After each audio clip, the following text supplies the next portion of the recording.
बन्धनात् मृत्यो मुक्षीयमामृतात् अहं वैश्वानरो भूत्वा स्वामिनां देहमाश्रितः पानापानसमायुक्तं यजाम्यन्नं चतुर्विधम् ॐ श्रीकृष्ण परब्रह्मणे नमः। शान्ताकारं भुजगशयनं पद्मनाभं सुरेशं विश्वाधारं गगनसदृशं मेघवर्णं सुभाषं लक्ष्मीकान्तं कमलनयनं योगिविज्ञानगम्यं वन्दे विष्णुं भवभयहरं सर्वलोकैकनाथं वन्दे विष्णुं भवभयहरं सर्वलोकैकनाथम् ॐ श्रीकृष्ण परब्रह्मणे नमः।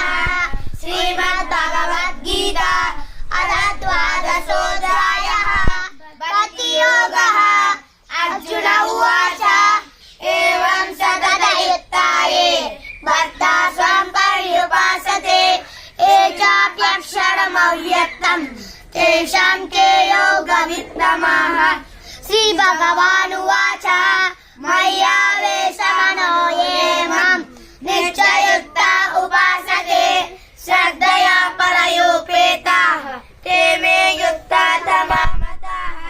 ये त्वक्षरमनिद्वेषम् अव्यक्तं पर्युपासते सर्वत्र गमचिन्त्यं च कूटस्थमचलं ध्रुवम् स्वाम्येन्द्रियग्रामं सर्वत्र समबुद्धयः ते प्राप्नुवन्ति मामेव सर्वभूतानि रतः क्लेशोऽधिकतरतेषाम् अव्यक्तं च तच्चेतसाम् अव्यक्तं हि दुर्गम् देहमव्यप्यते ये सर्वाणि कर्माणि मयि सन्न्यस्य मत्पराः अनन्येनैव योगेन मां ध्यायन्तः